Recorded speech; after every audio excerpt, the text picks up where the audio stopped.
recognize first interjections and interventions. And if there are no other senator judge that will do so, the presiding officer shall make his interjections. Senator Judge Alan Cayetano may proceed. Before the questions, just two manifestations. No? The gentleman may proceed with his manifestation. First of all, to the NBI director, he looked at me when I smiled a while ago. I wasn't laughing at you or anyone. Nung sinabi mo lang 6'7" kasi, yung or 7'6", mga pamangking ko, basta't sinabing 6'7", nagtatawanan na. Naintindihan ko po. I Nakita ko hope po kayo you weren't, doon.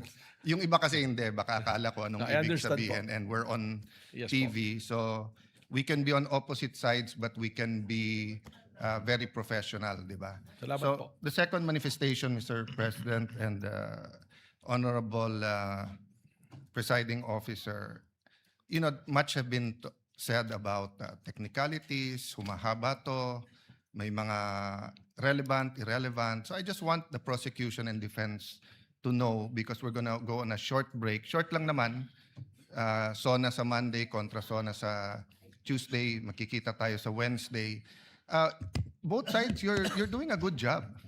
Both sides. I mean, the prosecution, your job is to prosecute, and the defense, your job is to defend. The onus is on us. May tinatawag na defense senator judge, may tinatawag na prosecution senator judge.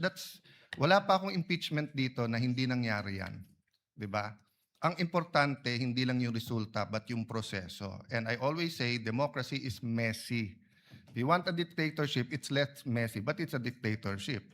May problema. You want a democracy, it's not, di ba? Having said that, I have a lot of questions, but I want to show Senator Raffy Tulfo some good faith, because he always shows me good faith when we're in the lounge. Hindi ko na itatanong today, since I think in the next few weeks, madalas naman kami magkikita ni Director Matibag dahil marami siyang iniimbestigahan na kasama ako doon. So I'll be seeing you, Mr. Director. Thank you, Mr. Presiding Officer. Thank you, Senator